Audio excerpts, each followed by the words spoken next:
अपनी खुद की रेखा को समझें, हस्तरेखा विज्ञान को आसान तरीके से सीखें। अपने जीवन में सही समय पर सही निर्णय लें। मुफ्त पेशेवर सलाह चाहिए? समाधान, मुझसे संपर्क करें। क्या आप जीवन में निराश हैं?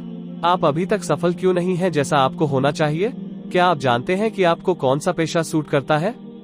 ज्ञान के द्वारा स्वयं को पहचाने, अधिक समय बर्बाद न करें, सफल बने और ज्योतिष, अंकशास्त्र और हस्तरेखा के माध्यम से अपनी ऊर्जा का सही दिशा में उपयोग करें। ये हमारे एक व्यूअर सवाल करना चाह रहे हैं कि ये किसी से शादी करना चाहते हैं लड़की से, और क्या वो लड़की जो है इनके लिए सही साबित होगी ज़िंदगी में, और दूसरी क्या वो नेक है। सकते हैं यहाँ पर कट कर रही है, कट जो है बहुत ज़्यादा हो रहे हैं, जो कि ऐसे लोग जो है ज़िंदगी में अपनी कामयाबी में जो है ये बहुत आगे जा सकते हैं, मगर ये जो इनके लिए रुकावटें बहुत ज़्यादा आती हैं। तो ऐसे लोगों के लिए जिस तरह का इनका हाथ है और नाम के मुताबिक जो है इनके लिए बेहतर ये है कि अगर ये बुध वाले दिन लाजमी सदका करा करें और एक चीज़ में अपनी ज़िंदगी में लग कर फोकस करके चलें, तो ये यकीनन कामयाब होंगे।